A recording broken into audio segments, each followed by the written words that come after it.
I had a second-story bedroom, and I'd go out and peek out the window, and there wouldn't be anybody there. And I would go downstairs and walk out on the porch, and then, way down this very steep hill and way out into this cove where my folks' cabin is, would be two guys in a fishing boat just talking. And it was so loud, it was like I was standing right next to them. So that's the effect of this amplification system of the water. So Jesus goes out in a boat, and he strings together a bunch of stories. So it's kind of like, grab your blankets, pillows, graham crackers, and milk, guys. It's story time. And so Jesus tells this first story, which is the parable of the sower. So, a sower went out to sow. And as he sowed, some seeds fell along the path, and the birds came and devoured them. Other seeds fell on rocky ground where they did not have much soil. And immediately they sprang up, since they had no depth of soil. But when the sun rose, they were scorched. And since they had no root, they withered away. Other seeds fell among thorns, and the thorns grew up and choked them. Other seeds fell on good soil and produced grain, some 100-fold, some 60, some 30. He who has ears, let him hear. Well, so as Jesus is telling this story, all the people around are going, yeah, okay, right, I get it. Because they lived in an agrarian society where nearly everyone was involved in some way in growing crops. In fact, here in the state of Oregon, when Oregon first became a state in 1859 and in the 1860 census, they found that 50% of the people who were working in the state were involved in farming. So today, that percentage is so small that it drops off the list. It's like 1 to 3%. But so the people here, the vast majority of them would have known what it meant to plant a crop because they depended on it entirely. Now, they would have understood the whole idea of what was going on here when Jesus says some of the seeds fell along the path, because they didn't have machines, right? They didn't have combines and tractors and, I don't know, what are the things called that plant the seeds? Planters?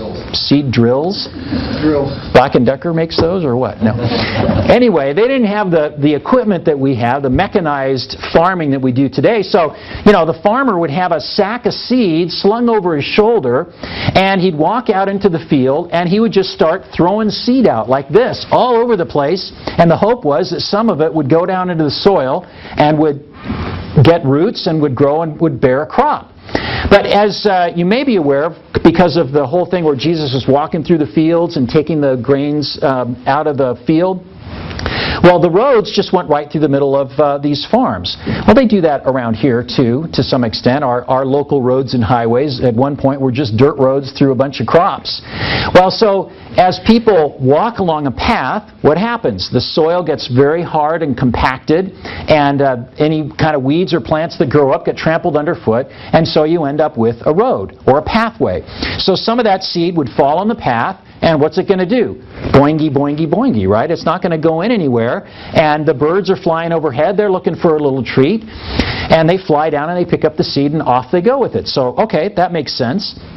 And then some of the seed, he said, fell on rocky ground. Well, most of the soil in Palestine is full of rocks. And so when you were going to plant a field, the first thing you had to do was to go remove the rocks. Now around here, the problem the farmers faced when they first tilled the soils of Oregon wasn't so much rocks as it was trees. And as many of you know, I worked on a book about the history of work, and it was amazing to me to talk to folks who descended from those pioneers, and they talked about the fact that everybody had to cut trees. Because if you didn't, you had no place to plant your crops. Well, so in Palestine, they had to remove the rocks from the soil. But they didn't haul them away to a place that then sold decorative architectural rocks for people to put around their houses. They just dumped them on the sides of the fields. They ended up making fences out of them, and etc. But, and in fact, when God was speaking to Elisha about destroying the Edomites, in 2 Kings chapter 3, he was saying to Jehoshaphat, he said, ruin every good piece of land with stones. So in that case, it was the reverse of taking the stones out.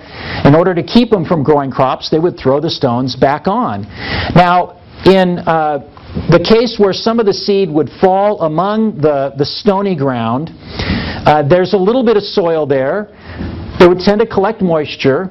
And so where you have a little soil and a lot of moisture, you get very quick growth, but there's no depth to it. And so when the sun shines on it, the plant has no roots in order to transport any of the moisture, to save itself, or to actually pull up extra moisture from the ground or anything, and so it dies. And so they go, yeah, okay, that makes sense. And then he talked about the thorny ground, and we can really relate to that, can't we? The idea of weeds. Weeds tend to grow great in a garden. I've wondered if we should maybe try to grow crops of weeds instead of, but you can't eat them very well for some reason. But weeds are they are great at finding a niche. My favorite weed is, I call it the explode-a-weed. It's the one that you see around here. I know that's a technical Latin term. You guys probably don't understand. But it's the kind where if you let them mature, they have these little tiny seed pods, and you walk up to them. If you just speak loudly in their presence, they go boom, and all these seeds go all over the place. Yeah, anyway, They're very, very good at being able to spring up really, really quickly. And what the weeds do is they end up competing for light, moisture, nutrition, and space in a garden. And if left untended, if you just took a garden, planted a bunch of seeds in it, naturally weeds are going to come up because the seeds are small and they spread by the wind. The weeds will indeed win over for the crops. So that made sense to them. And then, of course, there was good soil. Good soil, it has depth. It is free from competition, and it's free from obstruction. It receives light, water, and has qualities in it that make for good growth, such as a proper balance of the pH in the soil between basic and acidic.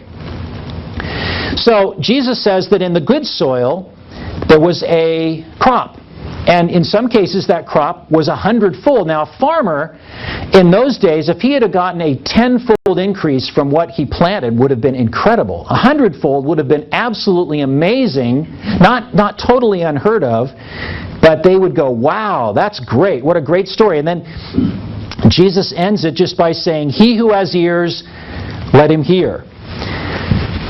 And so Jesus' disciples are going, and?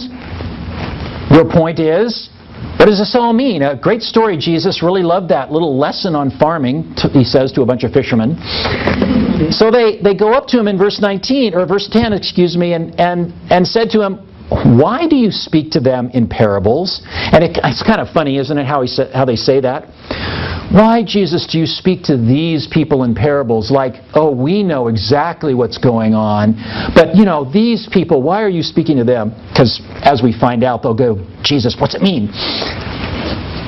And he answered them, verse 11, to you it has been given to know the secrets of the kingdom of heaven. But to them it has not been given. For to the one who has, more will be given, and he will have an abundance. But from the one who has not, even what he has will be taken away. This is why I speak to them in parables, because seeing they do not see, and hearing they do not hear, nor do they understand. Indeed, in their case, the prophecy of Isaiah is fulfilled. You will indeed hear, but never understand, and you will indeed see, but never perceive, for this people